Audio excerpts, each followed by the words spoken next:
Marcus didn't notice the silence at first, not because there wasn't any, but because he had trained himself to ignore it. His life was a blur of emails, meetings, alerts, and chatter, every second filled, every pause punished. And yet, even amidst the noise, a question had begun to gnaw at him. What if all this motion isn't keeping me alive, but hiding that I'm already dead inside? He had grown up thinking sound meant safety, laughter, conversation, the whistling kettle. But now, at 40, he realized that noise had become armor, not protection, prison. And the first time he heard true silence, it didn't soothe him. It cut him open. Marcus grew up believing that movement was safety. His father was a restless man who hated empty rooms. His mother filled every silence with chores, conversation, or the radio. Their house was never quiet. If the television wasn't on, the kettle whistled. If the kettle wasn't boiling, someone was speaking. If nobody spoke, something hummed in the background. Marcus learned early that silence meant something was wrong. Silence meant tension. Silence meant disappointment. Silence meant someone was thinking thoughts that might hurt. So he carried noise into adulthood like armor. By the time he was 40, Marcus had built a life that looked respectable from the outside. He worked in project management, a job full of meetings, deadlines, and constant communication. His phone rarely stopped vibrating. His email inbox refreshed faster than he could read it. He told himself this meant he was important. But importance and noise are not the same thing. He woke each morning to an alarm, followed immediately by the news. He brushed his teeth while listening to commentary. He dressed while answering messages. He ate breakfast with a screen glowing in front of him. He never sat still long enough to taste his food. On the train to work, headphones sealed his ears. At lunch, he scrolled while chewing. At night, he fell asleep to the flicker of a show he barely watched. Marcus believed he was informed. He believed he was efficient. He believed he was engaged with the world. But engagement without reflection is only motion. And motion can hide emptiness very well. There was one person who saw through the noise. Her name was Elena. They had been friends since their 20s. She was quieter than Marcus, the kind of person who let thoughts finish before speaking. Conversations with her moved slowly, like careful steps on a narrow path. One evening they sat in a cafe. Marcus talked for nearly 15 minutes without pause. Work stress, news stories, small complaints stacked into a wall of words. Elena stirred her tea and waited. When he finally stopped to breathe, she asked gently, "Do you ever listen to your own silence?" Marcus laughed. "What does it even mean?" She shrugged. "It means sitting without filling the space." "That sounds boring," he replied. Elena smiled, but there was sadness in it. "It's not boring," she said. "It's where your real voice lives." Marcus waved it off. He paid the bill, checked his phone, and launched into another topic. But later that night, her words returned to him. He didn't explore them. He drowned them. He turned the television louder. Months passed, and Marcus noticed something he could not explain. He was tired in a way sleep did not fix. He went on vacation and returned exhausted. He took weekends off and dreaded Mondays before Sunday evening ended. He felt crowded inside his own head. Thoughts overlapped. Decisions blurred.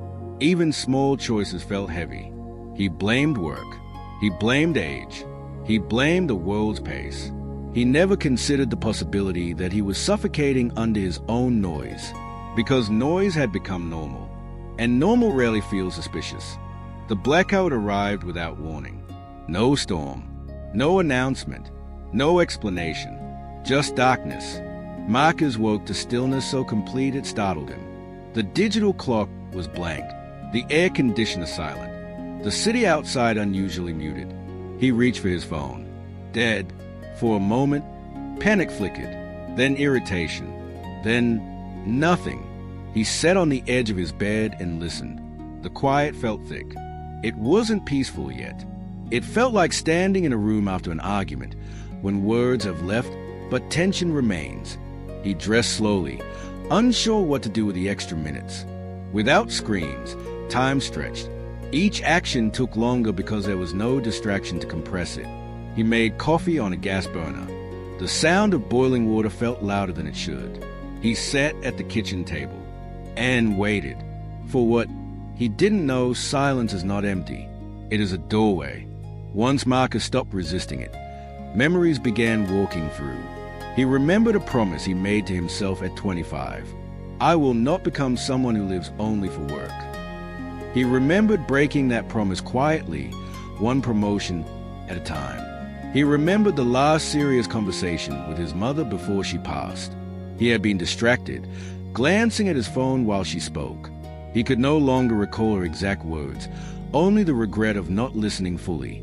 He remembered Elena's question, "Do you ever listen to your own silence?" He felt something twist in his chest. Regret does not shout. It settles, and once settled, it refuses to leave. Around noon, Marcus stood in front of the bathroom mirror. No music, no fan, no humming electricity, just his reflection. He looked older than he expected, not aged by years, but by avoidance. There were lines around his eyes that spoke of fatigue. His shoulders carried tension he had never consciously placed there. He stayed longer than usual, and a realization rose gently. He did not know this man. He knew his schedule, his responsibilities, his roles, but not his inner life. He had built a structure around himself so busy that the person inside had gone unheard, and silence, patient and steady, was introducing them. In the afternoon, Marcus sat on the floor with his back against the couch. He had run out of distractions. His thoughts grew louder, not chaotic, honest. He admitted things he had hidden. He was lonely in crowded rooms. He feared disappointing others more than disappointing himself. He avoided difficult truths because approval felt safer than authenticity. The admission hurt, but pain acknowledged is cleaner than pain avoided. Tears did not come dramatically. They arrived quietly, like rain beginning. Marcus covered his face and let the weight move through him. For years, he had been performing strength. Silence allowed vulnerability, and vulnerability did not destroy him. It relieved him. When the power returned, Marcus did not celebrate. He felt gratitude, but also caution. He understood that the world's noise would return quickly. If he wasn't careful, it would swallow the lesson whole. So he made a decision. He would protect silence, not as an escape, but as a practice. He began modestly, 5 minutes each morning without his phone, sitting, breathing, listening. At first, the urge to reach for distraction itched under his skin. His mind demanded stimulation like a habit demanding its reward. He stayed. The discomfort passed, and beneath it, calm waited. He extended the minutes slowly. 5 became 10. 10 became 20. Silence stopped feeling like absence. It became presence. Weeks later, Marcus met Elena again at the cafe. This time, he listened. He noticed the rhythm of her speech, the pauses between her words, the thoughts she allowed to land before continuing. When she finished telling a story, he didn't rush to respond. He let the silence sit. She smiled. "You're different," she said. Marcus nodded. "I met myself," he replied softly. Elena laughed gently, but her eyes understood. "That can be a frightening meeting." "It was," Marcus admitted, "but it saved me." Silence sharpened Marcus's awareness. He began noticing which commitments drained him and which nourished him. He started declining invitations that felt obligatory. He scheduled time alone without guilt. At work, he spoke less, but said more. His words carried intention instead of habit. Colleagues listened more carefully because he no longer filled every gap with sound. He repaired old relationships with honest conversations. He apologized where needed. He forgave where he could. Silence did not make him distant. It made him precise. And precision is a form of kindness. Years later, Marcus would sit on a park bench, watching people hurry past with headphones and glowing screens. He didn't judge them. He recognized his former self in their pace. He closed his eyes and listened to the wind through the trees. Silence greeted him like an old friend. And in that quiet, he understood the lesson fully. The world will always be loud. Your life will always demand motion. But meaning does not live in the noise. Meaning waits in the spaces between. A man who fears silence fears his own truth. A man who befriends silence befriends his soul. Marcus opened his eyes, breathed deeply, and smiled. Not because life had become easy, but because he had finally learned how to hear it. Silence is not emptiness. It is conversation without words. It is where your fears speak honestly, where your regrets confess gently, where your direction reveals itself. Most people run from quiet because it removes their disguise. But the day you sit still long enough to listen may be the day you stop living by accident and begin living by intention. Some lessons shout, the ones that change you forever, arrive quietly, and only those willing to be still are strong enough to receive them. If the story is speaking to something inside you, this channel was created for you. On Echoes of Wisdom, every story is told to leave you wiser than before. Subscribe and walk this journey with us. The real test of a lesson is not the day you learn it. It is the year after. Anyone can feel transformed in a moment of clarity. Few people protect that clarity long enough for it to become a life. Marcus understood this instinctively. The blackout had shaken him awake. But awakening is fragile. Without discipline, the world quietly rocks you back to sleep. So Marcus made a promise he did not announce to anyone. For 1 year, he would practice listening, not just to silence, to life. The first months were harder than the blackout itself. Silence, when chosen daily, behaves differently than silence forced upon you. It does not surprise you. It challenges you. Every morning Marcus sat in the same chair by his window. No music, no phone, no distractions, just breath and awareness. And every morning, his mind rebelled. Thought shouted, "You're wasting time. You should be doing something productive. Check your messages. This is pointless." He noticed how addicted he had been to urgency. Urgency gave him identity. Business gave him permission to avoid himself. Now, without that shield, his insecurities surfaced more clearly. He saw how much of his life had been shaped by fear of falling behind, fear of being irrelevant, fear of disappointing expectations he never consciously agreed to. The recognition stung, but Marcus didn't run. He stayed in the chair, and something subtle happened. The thoughts lost their authority. They continued to appear, but they no longer commanded him. They became weather passing through an open sky. For the first time in his life, Marcus realized, a thought is not an order. It is an invitation. And you are allowed to decline. By the middle of the year, silence stopped feeling like effort. It began feeling like home. Marcus noticed changes in ordinary moments. He tasted his food again. He walked without rushing. He heard the difference between wind and traffic. But the deepest change was relational. He started hearing people more fully. When colleagues spoke, he noticed the emotions behind their words. Stress disguised as confidence. Fatigue disguised as humor. Fear disguised as anger. He had been missing these signals for decades. Not because they were hidden, because he was too loud inside to receive them. Listening softened him. He responded with patience where he once reacted with defensiveness. Conversation slowed, and in slowing, they deepened. Elena observed it first. "You don't interrupt anymore," she said one afternoon. Marcus smiled. "I used to think silence meant I was losing control of the conversation. And now I know silence is where the conversation actually lives." Growth is gentle until it isn't. Around the 9th month, Marcus encountered a part of listening most people avoid. Truth. Silence had made him aware not only of beauty, but of misalignment. He could no longer ignore how much of his job conflicted with his values. He managed projects he didn't believe in. He optimized systems that exhausted people. He participated in a culture that celebrated productivity while quietly draining humanity. Before, he drowned these discomforts in noise. Now, they sat with him every morning. Clear, unavoidable. The realization terrified him. Listening had given him peace, but it was also demanding courage. Peace without integrity is temporary. So Marcus did the thing he once thought impossible. He changed direction. Not recklessly, not dramatically, carefully. He began shifting his career toward work that valued mentorship and human development. It meant a smaller salary, a slower climb, fewer external validations, But the internal alignment was undeniable.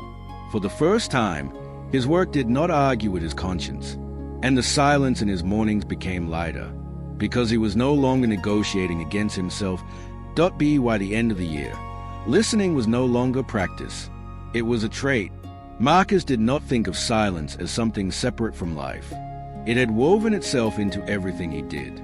He paused before responding. He observed before judging. He breathed before deciding. His friends described him as calmer. His co-workers described him as grounded.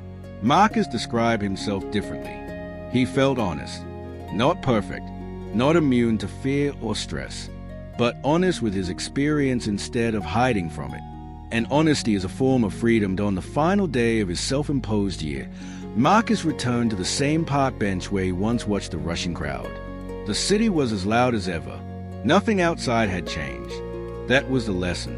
Transformation rarely announces itself through external silence. It happens when you learn to carry quiet within noise. He closed his eyes and listened. Cars roared. Voices overlapped. Music leaked from passing headphones. And beneath it all, steady and untouched, was the same inner stillness he met during the blackout. Accessible anytime. Unbreakable. He smiled. The year had not removed chaos from his life. It had taught him how to stand calmly inside it. Listening is not passive. It is one of the most courageous acts a person can practice. Because when you truly listen, you meet the parts of yourself you spent years outrunning. Silence does not fix your life. It reveals where it needs honesty. And honesty, practiced gently and consistently, reshapes everything. Most people wait for the world to quiet down before they seek peace. The wise learn a deeper truth. Peace is not found when noise disappears. It is found when noise no longer owns you. And the man who once feared silence now carried it like strength, not because life became quiet. Time did not turn Marcus into a different man. It revealed a man he had been avoiding. Years passed quietly after the year of listening. Not dramatic years, not headline years, just steady seasons where change matured into character. And character is the slowest, most honest form of transformation.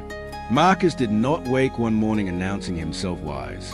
Wisdom never arrives with applause. It settles into your habits long before you notice it in your thoughts. He still worked, still worried, still made mistakes, but something fundamental had shifted. He no longer abandoned himself in the process of living. And people began to notice. One afternoon, a new hire joined Marcus's department. His name was Daniel. He was sharp, ambitious, and permanently rushed. His phone buzzed every few minutes. He spoke quickly, apologized for slowing down, and treated rest like a weakness. Marcus recognized the posture immediately. It was the same tight urgency he used to carry in his shoulders. During lunch, Daniel sat across from him, eating with one hand while typing with the other. Marcus waited. After a few minutes, he asked gently, "Are you in danger if you stop moving?" Daniel looked up, confused. "What?" Marcus smiled. "You move like silence is chasing you." Daniel laughed awkwardly. "I just don't like wasting time." Marcus nodded slowly. "I used to say that. Then I learned something uncomfortable." Daniel raised an eyebrow. "What?" Marcus leaned back. "You can waste your entire life trying not to waste a minute." The words hummed between them. Daniel didn't respond right away, and Marcus didn't fill the silence. That was the lesson. He let it breathe. Marcus never called himself a mentor. He didn't give speeches or write philosophy online. He didn't chase authority. He practiced presence. And presence teaches louder than instruction. He modeled pauses in meetings. When tension rose, he slowed the room instead of feeding it. He asked questions that required reflection, not reaction. At first, people found it unusual. Then they found it relieving. His calm became contagious. Co-workers started taking walks during breaks instead of scrolling. Conversations became less competitive and more curious. Even deadlines felt different. Still serious, but no longer suffocating. Marcus didn't force these changes. He embodied them. And embodiment is the most persuasive form of teaching. One evening, Daniel stayed late. Marcus noticed the glow of his desk light long after others had left.